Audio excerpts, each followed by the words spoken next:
projeto Câmara Mirim de Criciúma começa com reuniões remotas. Em Santa Catarina, números da Covid crescem e hospitais seguem lotados. Mais vacinas contra o coronavírus chegam ao estado. Senado aprova a renovação do auxílio emergencial. Comissão de Obras da Câmara de Criciúma intermedia reunião com comerciantes do bairro São Luís. PIB do Brasil apresenta queda em 2020. Lojas da região ampliam o horário de atendimento nesta sexta-feira. Pandemia faz Brasil ter recorde de novos empreendedores. No esporte, Federação Catarinense de Futebol suspende os jogos do Campeonato Catarinense da Série A. E o Próspera perde fora de casa no último jogo antes da suspensão do campeonato. As notícias de Criciúma e do sul de Santa Catarina você confere a partir de agora, no ar pela TV Primavera, Informe Região.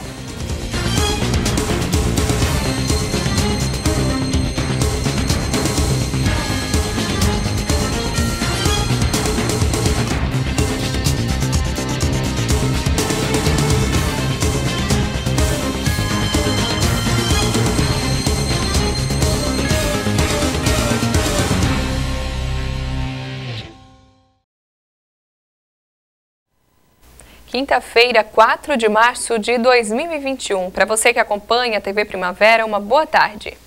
A Câmara Mirim de Criciúma, um dos projetos da Escola do Legislativo, está retornando nesta quinta-feira. Devido à pandemia, as reuniões serão retomadas de forma remota. O projeto conta com 17 escolas participantes que elegem um representante cada, que deve estar entre o 4º e o 7º ano, para se reunir mensalmente. Os mandatos normalmente duram um ano sem reeleição, mas por conta da pandemia não houve novas eleições em 2020 e os mirins serão reeleitos automaticamente para aproveitar as oportunidades de uma legislatura completa. O programa, que ocorre anualmente, é uma simulação da atividade parlamentar desenvolvida por crianças e adolescentes do ensino fundamental. Envolve reuniões de comissões para a elaboração de relatórios dos projetos de lei, que depois são discutidos em uma sessão mirim, que reproduz as sessões de plenário. Em Santa Catarina, os números da Covid-19 continuam crescendo. Confira na reportagem. Conforme o último boletim epidemiológico divulgado no estado, Santa Catarina teve em 24 horas, entre terça e quarta-feira, 97 mortes por Covid-19. Ao todo, já são 7.618 óbitos em decorrência da doença desde março de 2020. Até essa quinta-feira, o estado tinha apenas um leito de unidade de terapia intensiva, UTI, para pacientes adultos com Covid-19. A vaga era no Hospital Bom Jesus, em Ituporanga, no Vale do Itajaí. A taxa de ocupação, contando UTI geral e UTI Covid, é de 95,99%. Segundo o boletim, pelo menos 217 pacientes esperavam em hospitais do estado por transferência para um leito de UTI Covid. Essa foi a primeira vez na pandemia que o governo divulgou números relacionados à fila de espera. Com ocupação no limite, o estado começou nessa semana a transferir pacientes que aguardavam leitos para uma unidade do Espírito Santo. De fevereiro desse ano até agora, o estado já teve 44 mortes de pacientes infectados com Covid-19 que esperavam por leitos especializados para a doença. Nessa semana, o governo do estado lançou um edital para a contratação de leitos pediátricos e adultos em hospitais ou clínicas privadas. O edital foi publicado no Diário Oficial do Estado na terça-feira. A medida busca ampliar a oferta de leitos e suprir a demanda de atendimentos em Santa Catarina. E Santa Catarina recebeu nesta semana mais de 90 mil doses da vacina contra o coronavírus. A distribuição para os municípios começou ontem. O governo do estado iniciou a distribuição de 45.600 doses, metade da quantidade recebida nesta quarta-feira da Coronavac, produzida pelo Instituto Butantan. As 91.200 doses chegaram durante a manhã no aeroporto de Florianópolis. Elas foram encaminhadas para a Central Estadual de Rede de Frio da Diretoria de Vigilância Epidemiológica, DIV, em São José, onde foi organizada a logística de entrega para as 17 unidades descentralizadas de vigilância epidemiológica das regionais de saúde. No início da tarde, as unidades de Joinville, Grande Florianópolis, Blumenau, Itajaí e Criciúma retiraram as doses. Criciúma vai encaminhar as vacinas para Tubarão e Araranguá e Joinville para Jaraguá do Sul e Mafra. Até agora, Santa Catarina recebeu um total de 497.040 doses das vacinas Oxford, AstraZeneca e Coronavac Butantan em 7 remessas. Elas chegaram ao estado nos dias 18, 24 e 25 de janeiro, 7 e 24 de fevereiro e 3 de março. O Senado aprovou em primeiro turno o texto base da PEC emergencial que vai permitir ao governo federal pagar o auxílio emergencial em 2021, fora do teto de gastos e do limite de endividamento. Mas o programa ficará limitado a um custo total de 44 bilhões de reais. A proposta de emenda à Constituição cria medidas de ajuste fiscal à União, estados e municípios.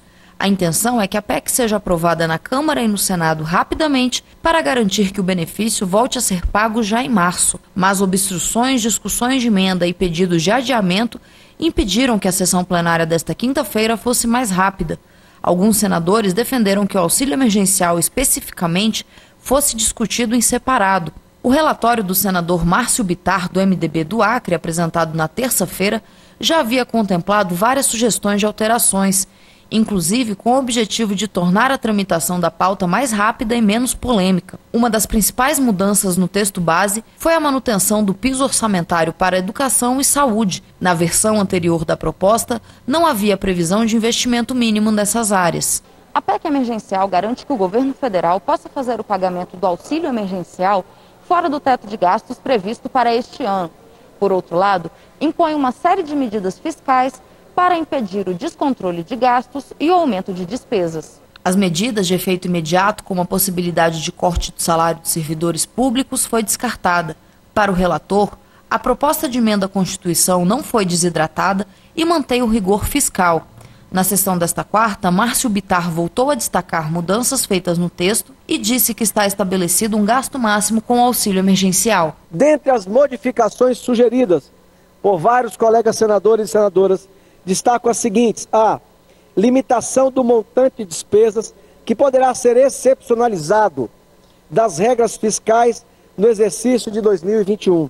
B, possibilidade de utilização do superávit financeiro dos fundos para pagamento da dívida, mesmo sem a decretação de estado de calamidade no âmbito nacional. Vedação à concessão de empréstimos e garantias para estados e municípios que não adotem medidas de ajuste durante a calamidade nacional. D, ampliação do prazo para pagamento de precatórios dos estados, Distrito Federal e dos municípios. Redução do prazo de vigência das vedações em caso de calamidade pública. Aqui especificamente se trata daquele caso em que no estado de calamidade pública o projeto original propunha 2 anos de paralisia de qualquer tipo de reajuste. Aqui está a nova redação dizendo que esses gatilhos na calamidade pública duram enquanto o decreto de calamidade pública durar. Assim que chegar na Câmara dos Deputados, a PEC vai direto ao plenário, conforme foi acertado pelos líderes da Casa. O presidente da Câmara, deputado Arthur Lira, defende que a pauta seja aprovada o quanto antes para que seja possível fazer o pagamento do auxílio emergencial ainda em março. Olha, no ano passado foi realmente muito rápido, né? O projeto chegou para a gente, inclusive, com um valor de R$300 naquele período, e dentro de uma semana a gente conseguiu trabalhar um valor maior, negociando, dialogando com o governo federal, e a gente conseguiu ampliar e fazer, né, o projeto de um mês para o outro já começar a valer. Então a gente acredita, até pela urgência que as pessoas têm, quem tem fome não pode esperar, e acho que tem que ser esse o nosso trabalho aqui no Congresso. A seguir, lojas da região vão ampliar o horário de atendimento nesta sexta-feira.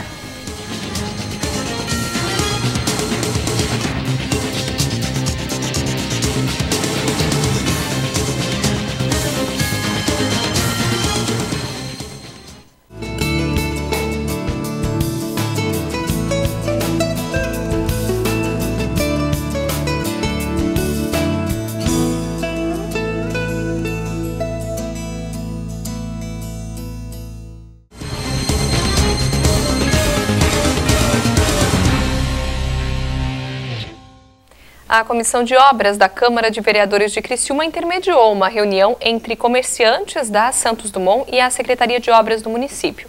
Confira na reportagem de Michele Veiga. Uma reunião entre os representantes do comércio da Avenida Santos Dumont, no bairro São Luís, o secretário de Infraestrutura, Planejamento e Mobilidade Urbana de Criciúma, Tita Belloli, e os vereadores integrantes da Comissão de Obras da Câmara de Vereadores, aconteceu essa semana, a fim de entender o andamento da obra do binário da Santos Dumont. Ontem à tarde, nós tivemos uma reunião com o secretário de Infraestrutura, o Tita, também com o engenheiro da Confer, da Prosul, que estiveram junto conosco, e os comerciantes daqui da Avenida Santos Dumont. Há uma reivindicação deles para que os acessos que liguem às determinadas lojas, empresas, possam ser melhorados. E essa conversa foi muito produtiva. Junto com os vereadores da Comissão de Obras, eu, o vereador Obadias, o vereador Márcio Darós e o vereador Miguel Pierini, nós saímos em loco depois da reunião e viemos até a Avenida Santos Dumont e acompanhamos diversos pontos onde os comerciantes pedem que o poder público dê essa atenção para que eles possam chegar até os estabelecimentos. O secretário se comprometeu e vai estar junto acompanhando todo esse trabalho. A Comissão de Obras também vai fiscalizar e vai ficar do lado dos comerciantes, fazendo esse elo de ligação com o Executivo. A comissão da Câmara de Vereadores se reuniu com os comerciantes a fim de ajudar a amenizar os estragos causados pela obra aqui na Santos Dumont. Que a gente veja assim, a obra é uma das maiores, acho que se não a maior obra do município de Criciúma, do prefeito Clésio Sovalho. É uma obra importante, mas nesse momento nós precisamos dar condição também para que o comércio sobreviva.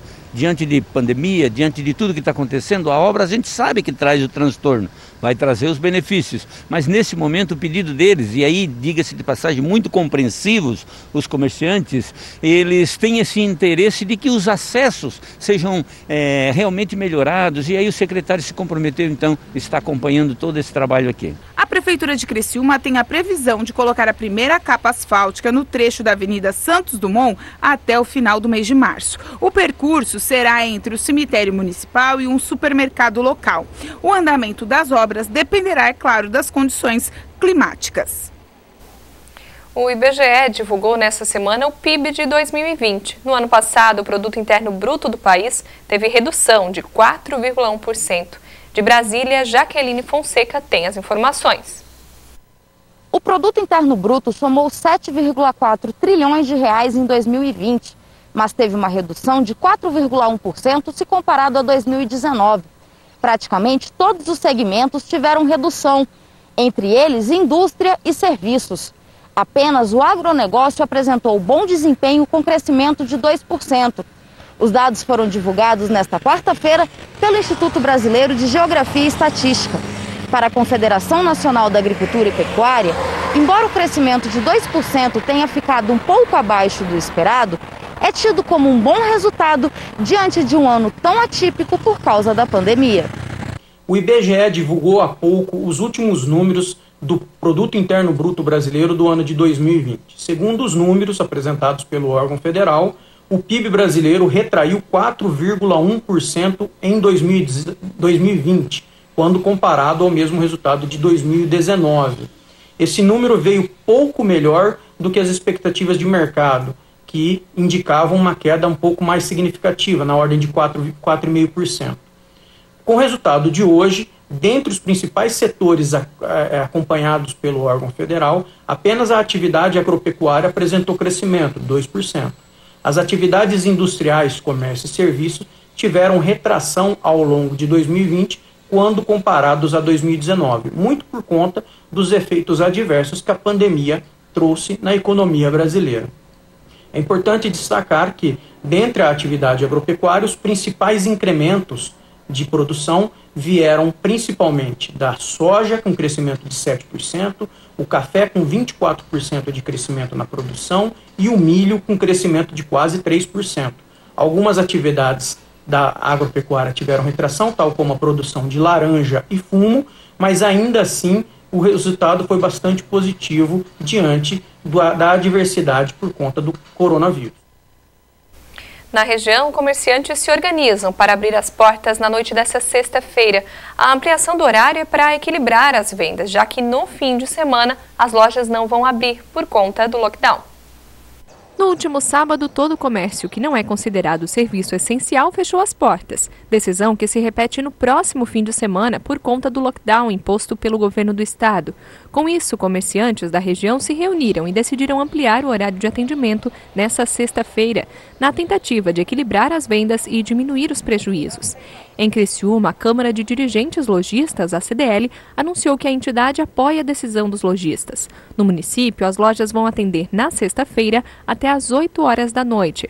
Conforme a CDL, o objetivo, além de minimizar os prejuízos causados pelo fechamento, é contribuir diretamente com as ações de enfrentamento à pandemia, já que, com o horário estendido, a aglomeração no comércio tende a diminuir. Mas a decisão é individual e cada lojista decide se vai ampliar ou não o horário. A recomendação é que os consumidores que forem utilizar o horário diferenciado confirmem se o estabelecimento estará aberto após as 18 horas.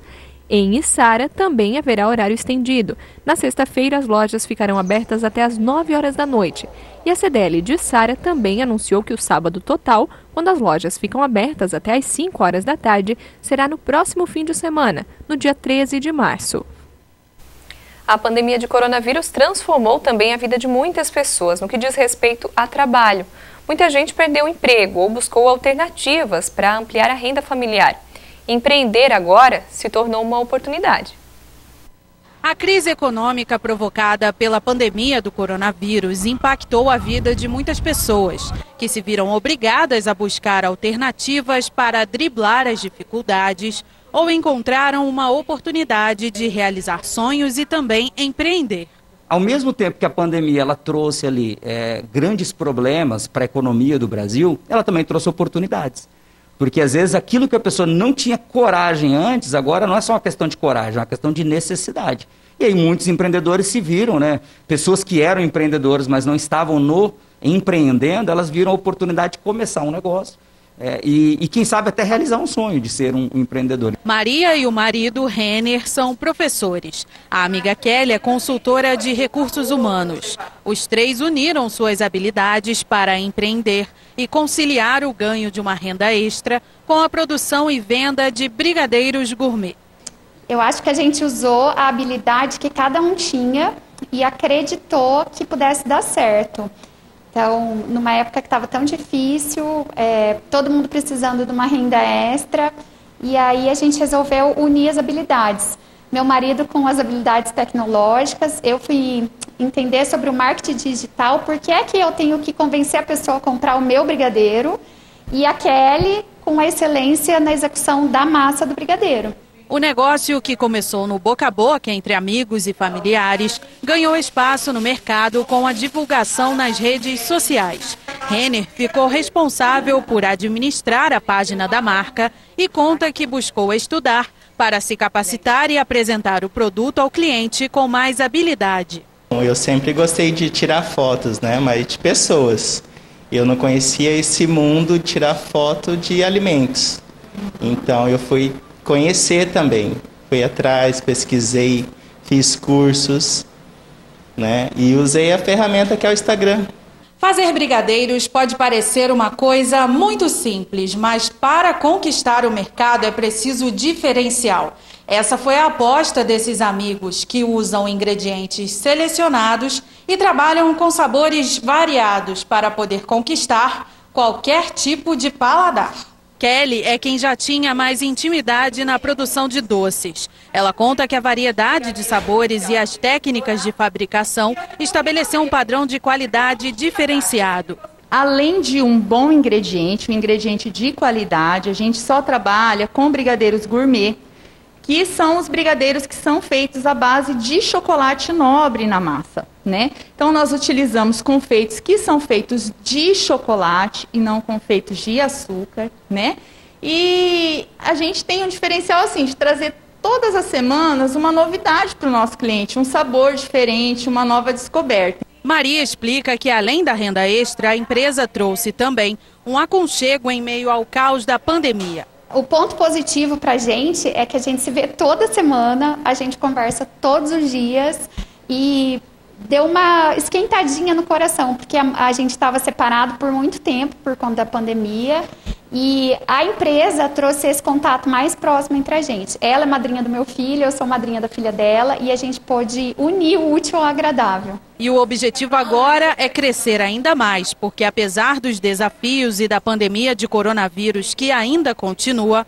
o sonho de empreender que saiu do papel precisa avançar. Quando a gente trabalha com dedicação, né, com carinho, que a gente faz o nosso melhor, a gente tende sempre a crescer cada vez mais e mais. E assim, o céu é o limite. A seguir, Federação Catarinense de Futebol suspende próximas rodadas do Campeonato Catarinense.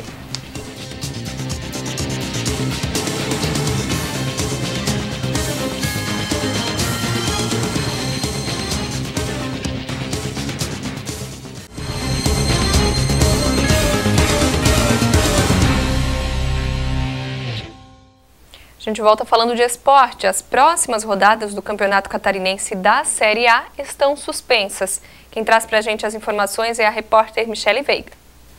E o Campeonato Catarinense está suspenso. A Federação Catarinense de Futebol informou ontem, após o fechamento da terceira rodada, a suspensão do campeonato pelos próximos 15 dias, como explica o presidente Rubens Angelotti. Estamos vivendo um momento bastante complicado na saúde em Santa Catarina. Essa pandemia tem sido severa e a saúde do estado está praticamente em colapso. Os municípios de Chapecó, Criciúma, Tubarão e Florianópolis suspenderam as atividades esportivas e, por conta disso, a Federação Catarinense de Futebol também suspendeu a Série A para as próximas rodadas. Marcamos uma reunião na sexta-feira à tarde com os presidentes dos clubes para discutirem e encontrar possibilidades para a sequência da competição. Vamos torcer para que diminuam os casos de Covid-19 em Santa Catarina e que as pessoas se cuidem para que possamos voltar à vida normal. A determinação de suspender o campeonato veio após o município de Chapecó, Tubarão e Criciúma, através de seus prefeitos, decretarem que nos próximos 15 dias não podem haver competições esportivas oficiais e não oficiais, como explicou o prefeito Clésio Salvário de Criciúma. Algumas medidas nós estamos adotando. Tem o decreto do governo do estado e nós estamos ampliando um pouquinho mais. Por exemplo, atividades esportivas de contato, essas vão ficar suspensas para os próximos 15 dias. Leia-se ali todas as atividades da Fundação Municipal de Esporte e também os jogos profissionais. Por exemplo, o Campeonato Catarinense está suspenso, todos os jogos aqui no município de Criciúma. E diante de toda essa situação, com o agravamento da contaminação pela Covid-19, os técnicos do futebol nacional também pedem a paralisação do campeonato, como o técnico Lisca, que já dirigiu o Criciúma e hoje está no Atlético Mineiro. Cara, eu vou aproveitar essa tua deixa e vou fazer um apelo às autoridades do Brasil, sabe? E principalmente à CBF. É quase inacreditável que saiu uma tabela da Copa do Brasil hoje, com jogos dia 10, 17, 80 clubes que nós vamos levar jogadores com delegação de 30 pessoas para um lado, para o outro do país. O nosso país parou, gente. Não tem lugar nos hospitais. Eu estou perdendo amigos, treinadores. Não é hora mais, cara, é hora de segurar a vida, velho. Aqui no Mineiro, tudo bem, é mais perto, mas vai pegar uma delegação do Sul e levar para Manaus. Como que vocês vão fazer isso, gente? Presidente Caboclo, pelo amor de Deus. Juninho Paulista, Tite, Kleber Xavier, as autoridades. Nós estamos apavorados, pelo amor de Deus. Esse o técnico Lisca fazendo o seu desabafo em nome dos profissionais do futebol nacional. Aqui em Santa Catarina, pelo menos, nos próximos 15 dias, não há competição. Com informações, repórter Michele Veiga.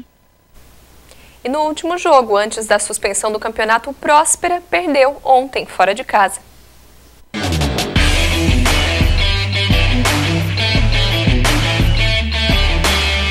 E não deu para o Próspera. Jogando contra o Marcílio Dias na noite desta quarta-feira, o time da raça não teve bom desempenho e acabou perdendo por 2-0.